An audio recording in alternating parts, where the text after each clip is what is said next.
Hi, boys and girls. This is Ms. Kathy.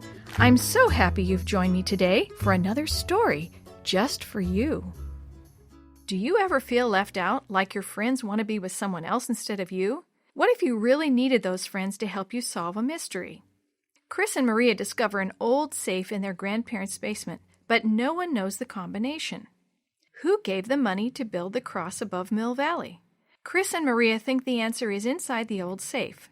As they follow the clues, Chris learns some important lessons about friendship and jealousy, and about being a Christian. Chapter 1. Secret in the Basement. Chris tiptoed down the steps to his grandma's basement. He glanced back several times to make sure he wasn't being followed, and to make sure no one was peeking through the crack by the door to see where he was going. At the bottom of the stairs, Chris checked out the area underneath the steps. It was dark under there all right, but that was the first place they would look. He had to find a really good place to hide, a place where no one would ever find him. I'm glad only one of the lights works, he thought. The long shadows will help hide me. As he looked around the rest of the basement, Chris shook his head. There's so much stuff here. A bed frame and mattresses were leaning up against a far wall. He thought about crawling behind the box springs to hide.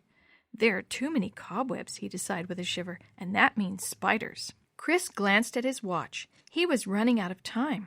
He stepped behind old bike parts, folding chairs, and exercise equipment. An old console television sat in a far, dark corner of the basement. Maybe I could hide behind that, Chris thought. At his next step, a cobweb wrapped across his face. Ew, Chris said, brushing it off his face. Pooh, phooey! The sticky web kept hanging on as he shook his hand. That's disgusting, he whispered to himself. Suddenly, the door at the top of the stairs creaked open.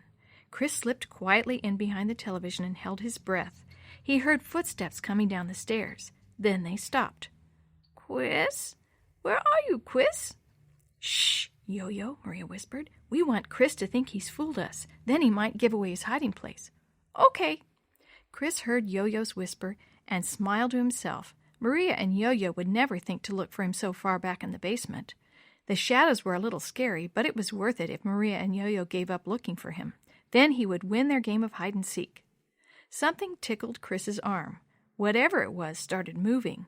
It moved really fast, then stopped. Chris felt a chill climb up his spine and go right into his hair, making it stand on end. Ah! He cried, jumping out of his hiding place. I hate spiders! Yo-Yo screamed and hugged Maria with both arms.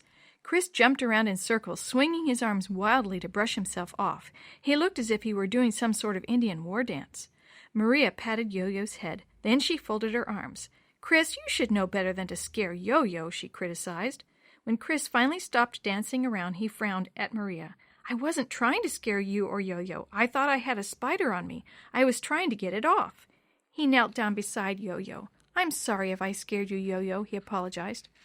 Okay, Chris. I'm glad it was you. Yo-Yo gave Chris a big hug. Suddenly her eyes got big and round. What's that, Chris? She asked, pointing at something that looked like a big metal box partially covered by a blanket.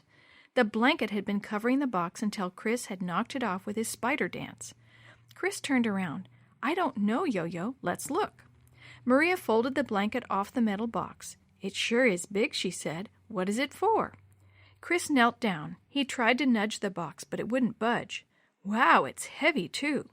Maria uncovered it all the way. Look, there's a dial on the back, Chris. Chris checked it out. That's the front, Maria, he said.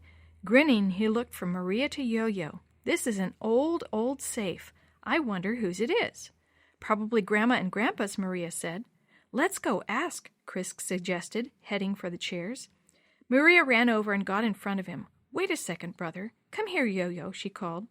Yo-Yo came over and stood beside her sister. She stood at attention with her hand in Maria's.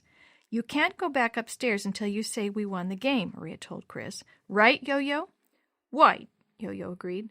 Okay, you two win the game this time, Chris agreed. Now let's go up and ask about the safe. Chris, Maria, and Yo-Yo all burst into the kitchen where Grandma was putting supper on the table. Good, Grandma said. Now I won't have to go call you to come and eat. You're already here. Chris glanced at the vegetable soup and crackers and sandwiches. They looked really good, but suddenly he wasn't hungry anymore. He started to ask about the safe. Grandma? Will you get some glasses out of the cupboard, Chris? Grandma interrupted. Yo-Yo, we need the milk out of the refrigerator, please. Yo-Yo skipped over and got the milk while Chris reached for the glasses. He almost got 5. Then he remembered Grandpa would be gone for the evening because he was visiting a sick friend in the hospital. "This is great," Maria said as she sat down at the table. "I'm glad we get to stay over here when Mom and Dad go out on dates." Yo-Yo pulled herself up into her chair. "Me too." Chris set the glasses down and poured Yo-Yo some milk. He handed the milk to Maria, and she poured her own. Chris started to ask about the safe again. "Grandma?" "Let's bow our heads for a blessing on the food," Grandma said. Grandma asked the blessing. When everyone's eyes opened, Maria started talking. "Grandma, what's that old safe down in the basement used for?" Grandma's face went blank for a moment. "What old?" she started to ask, but then her eyes lighted up when she remembered. "I'd almost forgotten that was down there. You must mean my father's old safe, your great-grandpa's." "Is that whose it is?" Chris asked. "It must be real old." "Is that whose it is?" Chris asked. "It must be real old." Grandma nodded. "When your great-grandpa died, we brought it over here and stored it in the basement. It took several men to get it down those stairs. I don't know how we'll ever move it again." "Do you store valuable stuff in there?" Maria asked. Grandma smiled. "No, honey, Grandpa and I don't store anything in that old safe. We don't know the combination, and it would cost a lot of money to have a locksmith open it. Your great-grandpa didn't leave anything valuable in that safe anyway." "How do you know?" Chris asked. He watched Grandma take a bite of bread. "Well, Chris, I guess I don't know for sure that there's nothing in there, but before your great-grandpa died, he kept his important papers and possessions in a safe deposit box down at the bank."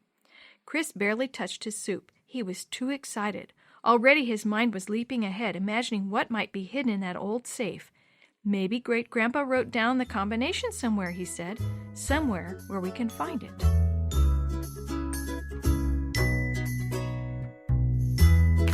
The story you have heard today is a chapter of the Shoebox Kids, Book 4, The Missing Combination Mystery, written by Eric Stoffel, edited and created by Jerry D. Thomas, and used with permission from the Pacific Press Publishing Association.